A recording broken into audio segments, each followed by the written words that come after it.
This is now the second week of our new sermon series. We're going through the Gospel of John, Gospel according to John, as we talked about last week. And as I get started today, I wanted to spend really just a couple minutes kind of refreshing our minds about the three verses that we examined last week, because we are continuing through John's prologue. Remembering what we've already discussed will start us off on the right foot this morning. So, as we talked about, the first 18 verses of John's gospel comprise the prologue. You may remember I referenced last week the beginning of each Star Wars movie as an example of a modern day prologue. It's those yellow words that slowly make their way up the screen at the beginning. It is that information given before the story which sets the stage. It introduces characters. It introduces themes which are going to come up in the story that will be told. And it's exactly what we find in John's prologue in those first 18 verses.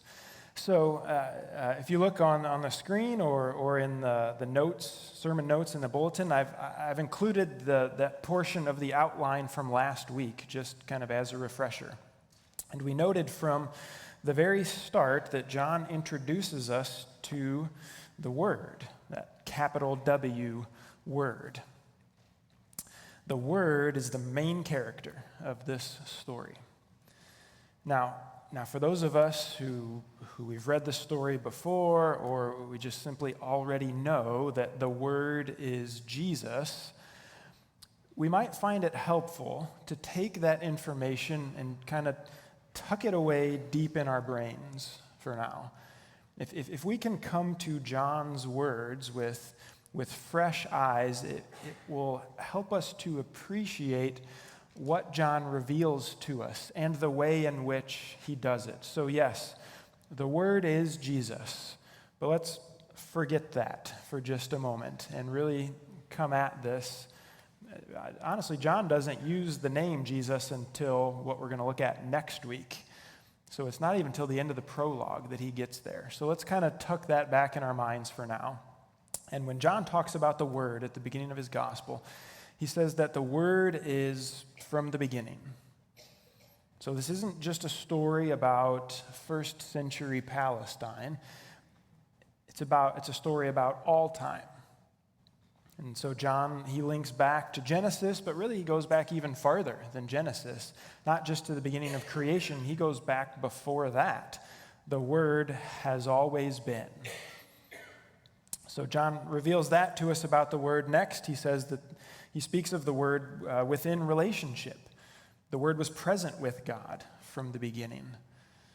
And this presence isn't just speaking about proximity, it's speaking of relationship together with God. Next, John reveals that the Word is God. The Word is in complete essence God. All that is true of God is true of the Word.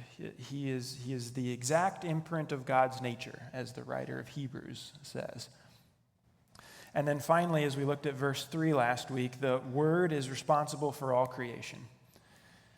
So we see that the story that John will tell, it's not just this divine cosmological story, it's a story about creation as well. And because it's a story about creation as well, it's one that we as created beings are included in. And again, we're going to see this as we go throughout his gospel. So that's where we left it off last week. We got through those three verses. We're going to pick things up in verse 4 today and continue to note the further descriptions of the Word which John gives to us. So if you'd like to follow with me, it's page 886 in the Pew Bibles. And as I said, I'm going to start in verse 4. Let's read verses 4 and 5 right now. As John continues, he says, "In him," talking about the Word, "in him was life, and the life was the light of men. The light shines in the darkness, and the darkness has not overcome it." So John's going to continue to introduce us to the Word, the main character in the story. But today especially, we're going to see him bringing up also main themes that we'll see again and again in his gospel. And so in verse 4, we get life and we get light. Those two things are no exception. Those will be themes coming up again. And remember, there's a strong tie between John chapter 1 and Genesis chapter 1. John just finished saying that all things were created through the Word. Well, in verse 4, we see that this would include life, living things in that. The life present in all living things comes through the Word. The life present in all living things has as its source the Word. But when we read that the Word is life, we shouldn't limit ourselves to only a physical understanding of life. John is not only talking about physical life having the Word as its source, that is true, but there's more to it than that. What we'll see over and over again in his gospel is that when John talks about life, he's talking about spiritual life. Life to the full, life as it was meant to be, life as it exists within the Word. And if you think about going back to Genesis, there is that dual understanding of life in the early chapters of Genesis as well. In Genesis 1 and 2, we see Adam and Eve, and they experience life, physical life, but also spiritual life as well. Sin hadn't come into the picture yet. But then in Genesis chapter 3, they rebel against God and experience fallen life from that point forward. Now they're still alive, right? I mean, they're still physically breathing and existing at that point, but they've lost that life to the full. They've spiritually died at that point, and then their physical death follows later on. So in the Word is this life. Yes, physical, but spiritual as well. And more could be said on that, and more will be said about that in the pages to come. Remember, John is introducing us to the theme, and it's going to come up again and again. So we see in verse 4 that the Word is life. We also see that the Word is light. And one more time, John is referencing both physical and spiritual at the same time. And again, if we go back to Genesis 1, God spoke, and there was light, right? And even though that happened on day 1, it wasn't until day 4 that God created sun, moon, stars. So how could that be, right? How can there be light before sun, before stars? Well, because God himself is light. God is the source of light. And while John makes that connection back to the sense of physical light in Genesis chapter 1, he also has in mind light in the spiritual sense. The Word is the light that shines in the darkness, in spiritual darkness. Now when we think about physical darkness is not an actual thing. Right? Physical darkness is only the absence of a thing. It is the absence of physical light. So the physical darkness is not the presence of anything. So physical darkness can never overcome physical light, because as soon as light shines, the darkness goes away. But John speaks of darkness in verse 5. He speaks of it as though it might possibly overcome the light, even though it didn't. And that is only imaginable if darkness here is a metaphor for something else, which it is. He's talking about spiritual darkness. In the world which God created, there exists evil, darkness, due to the work of Satan. And there's conflict between light and darkness. This is the first time in the prologue that we get any hint of some kind of conflict or tension. But in the same breath that John introduces us to the conflict, he also assures us of the outcome. He says the darkness has not overcome the light of the word. And again, talk about this theme of light. More could be said, and more is going to be said as we go through John's gospel. But before we move on from that, I do want to give a word of encouragement to us this morning as we contemplate this conflict between light and darkness. No matter how intense or how oppressive the darkness in your life or my life might seem right now, we can take encouragement and find rest in knowing that darkness does not and will not overcome the light. That darkness could overcome me, it could overcome you in and of ourselves, but it can never overcome the light. And if we receive that light into our lives, then we can rest in the assurance that that light within us will defeat the darkness that opposes us. Darkness cannot overcome the light. And I'm breaking my own rule here that I just asked us to do, but I'm pulling out that information that we tucked back in our brains. Jesus is that light. Right? When we receive Jesus, the darkness cannot overcome us. And it's not because of us, it's because of the light that is within us. And so we can take comfort, we can have confidence in that today, no matter what is before us. So take that, tuck it back in now, this knowledge about the word. So after the first 5 verses, John has given us all these descriptions about the word. Next, he goes on and introduces us to what we'll call a supporting character in the story. So look with me at verse 6. There was a man sent from God whose name was John. He came as a witness to bear witness about the light, that all might believe through him. He was not the light, but came to bear witness about the light.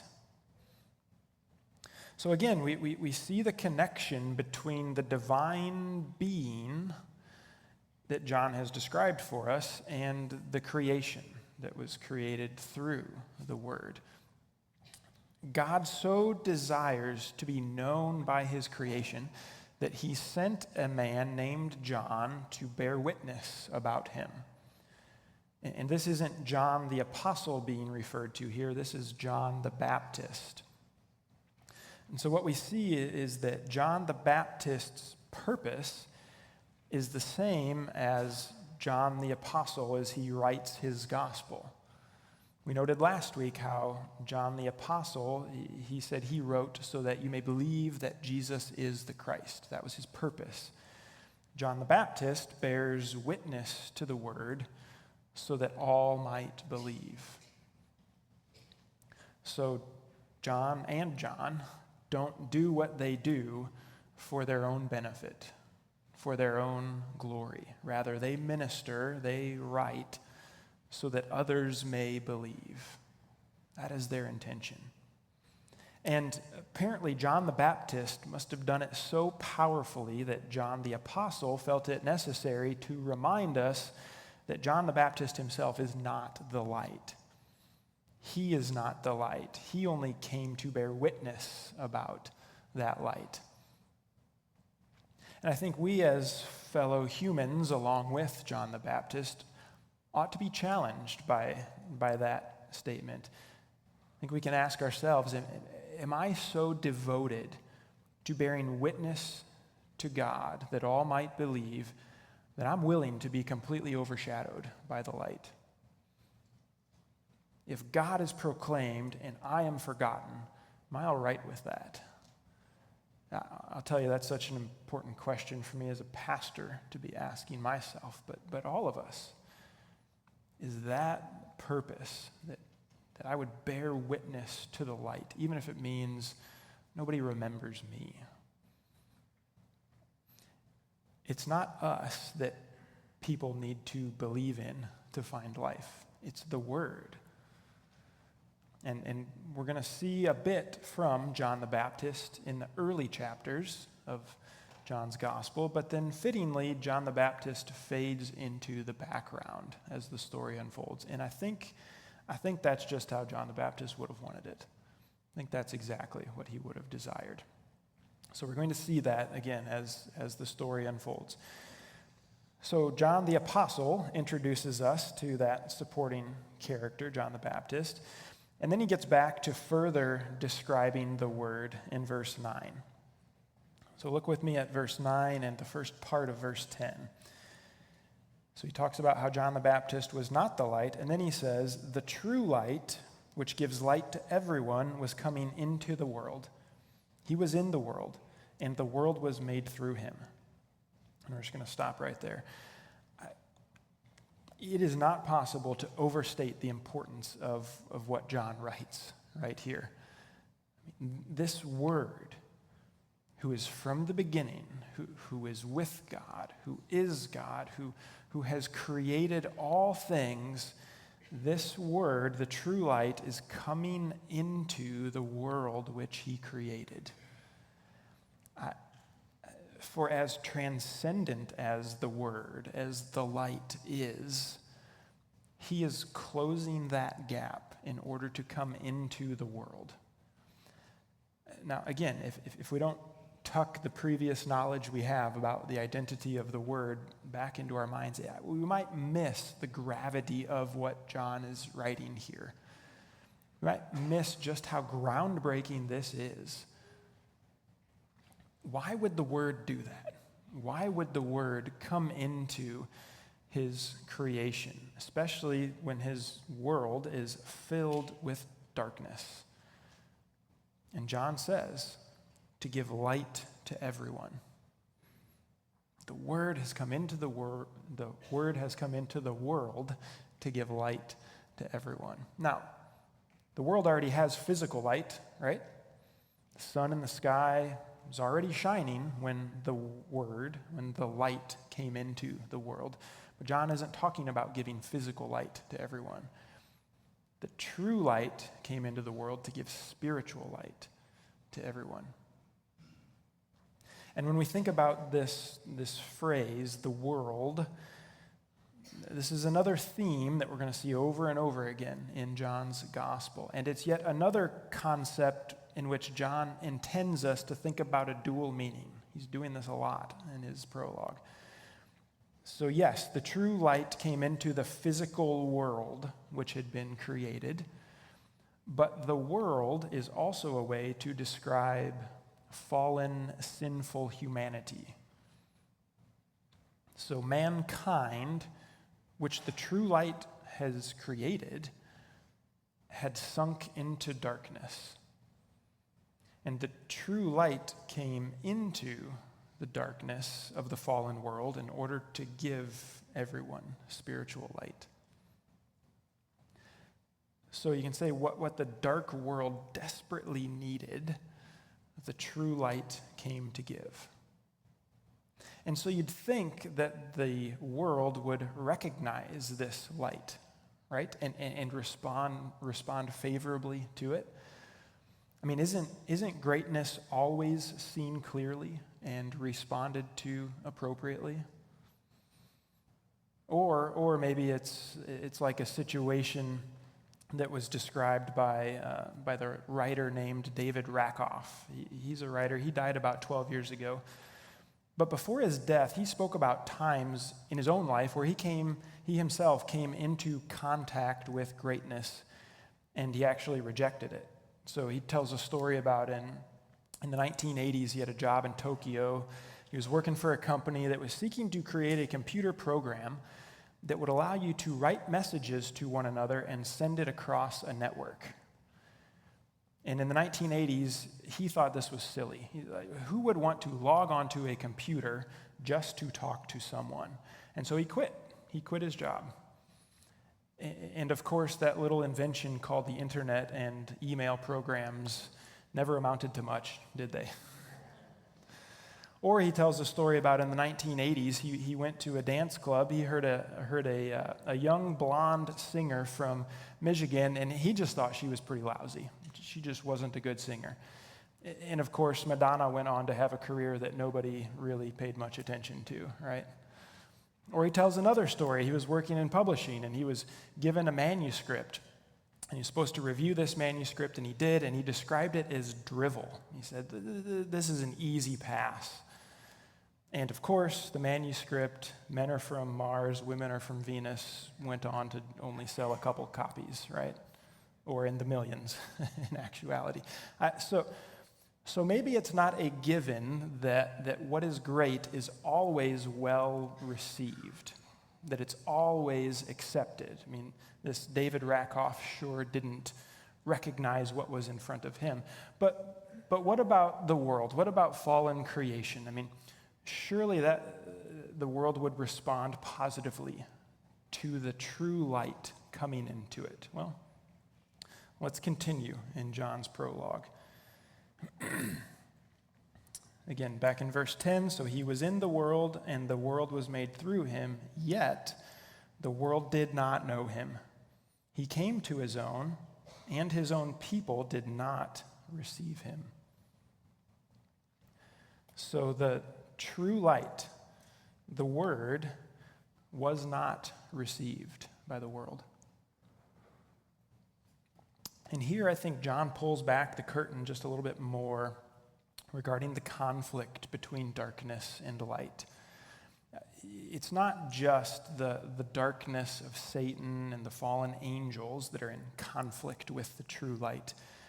It's also the fallen world who currently lives in the darkness. The world is not some helpless captive, but rather a complicit partner in this rejection of the light.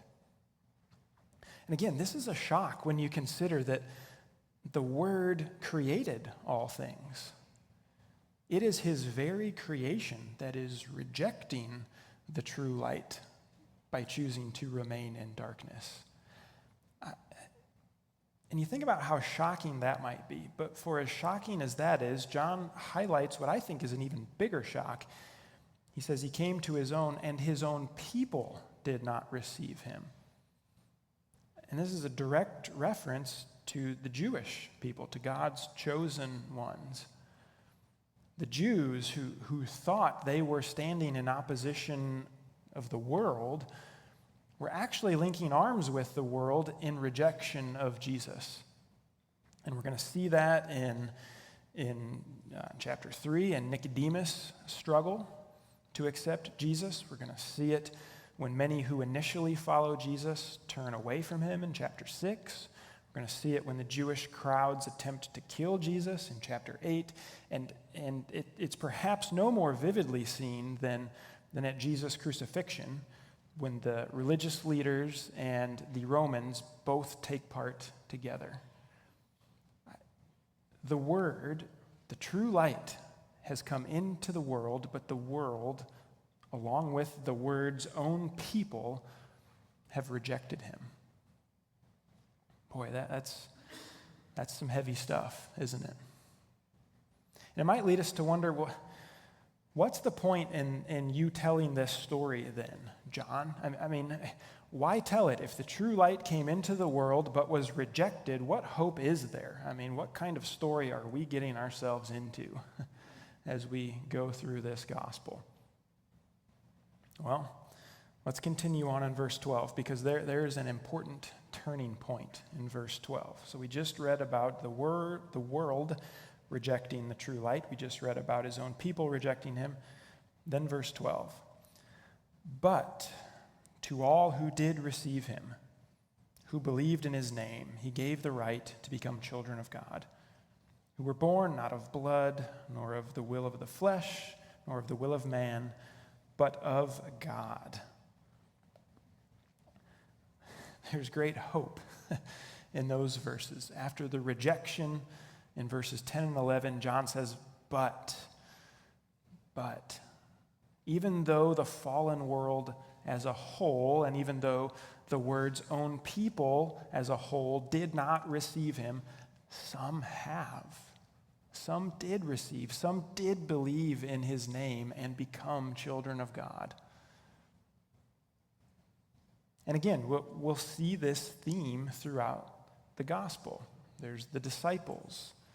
There's the Samaritan woman.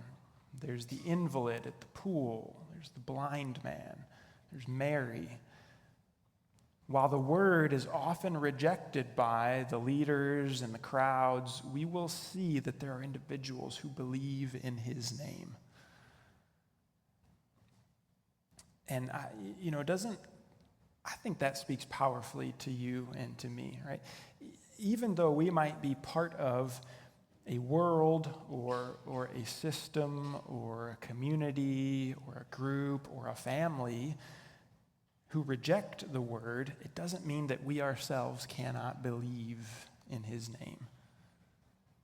Right? We can be a child of God even if all those around us reject him. We can be born again into the family of God, as John writes about here.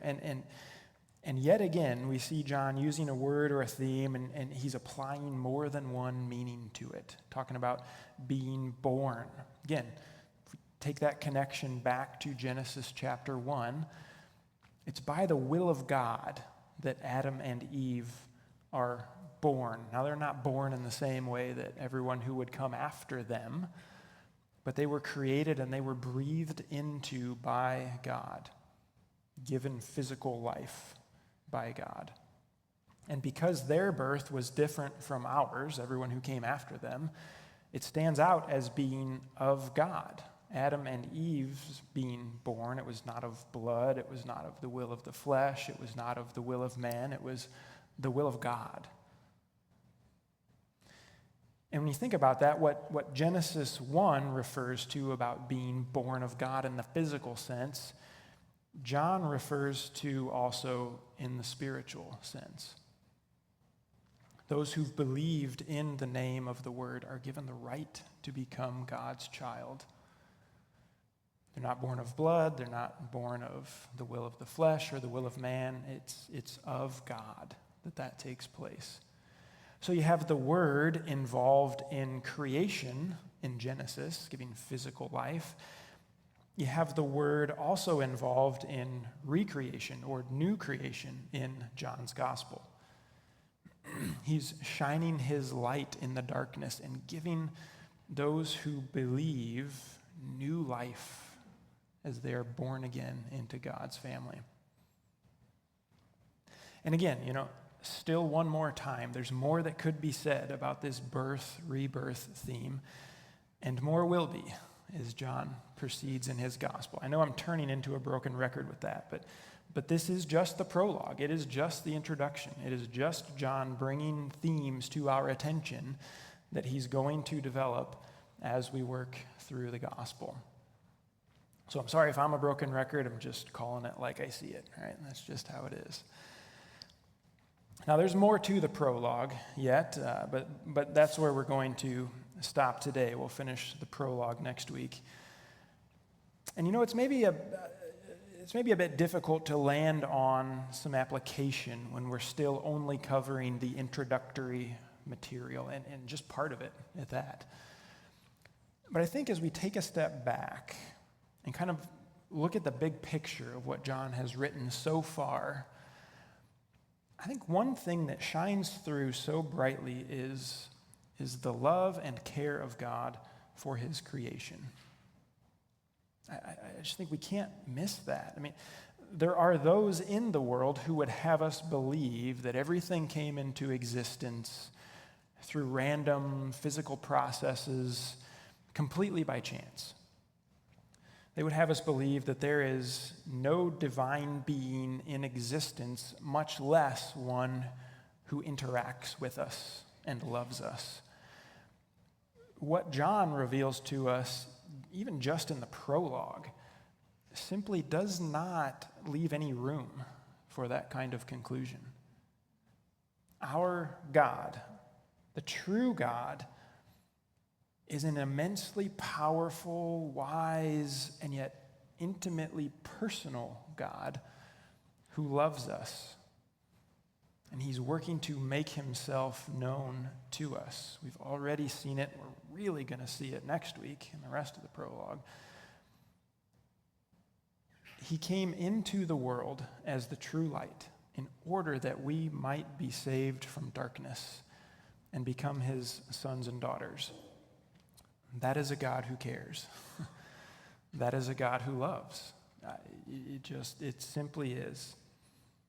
And for those who then believe in his name, believe in the name of the Word, that is who we are. We are then sons and daughters of God. We are beloved children of this wonderful God. So even though it's all introductory material at this point, that still shines through so brightly, and it's going to be reinforced over and over again as we go through John's gospel. But that is who we are when we believe in the name of the Word. We are born, we become children of God. And again, that is God's will being put to work in us, being put to work through us. How wonderful that is. Right? What great identity that gives to us, what great comfort that gives to us, purpose that gives to us, so many things. But that is who we are in God. Would you stand with me as we close in prayer? Let's come before God, recognizing his work and recognizing the effort that he goes to make himself known to us and to shine his light in the darkness in our midst. Father, as we gather here this morning, we're grateful for you, and not just who you are and your character, but how you have worked and are working. We know that this world is dark. There's evil in our world. We're fallen. And it's not just the world, it's us as well. And we are born into this darkness. We participate in the darkness. And yet, God, you as the true light have come into the world. And you overcome that darkness within us. And we are so appreciative and thankful for that. God, I thank you that darkness cannot overcome you. And so I pray that for myself and for all of us, that we would be resting in that we would be trusting in that our hope would be in you, that we would remember and know with certainty that light overcomes darkness. God, I thank you that you've seen fit that we would become your children, that you've worked in your life in such a way that is a reality for us. We thank you this morning. It's why we praise you. It's why we sing to glorify your name. Because you are the life and you are the light. So God, as we continue to do that now, would you be honored and glorified through our words and through the attitude of our hearts that proclaims those words. We pray this in your name. Amen.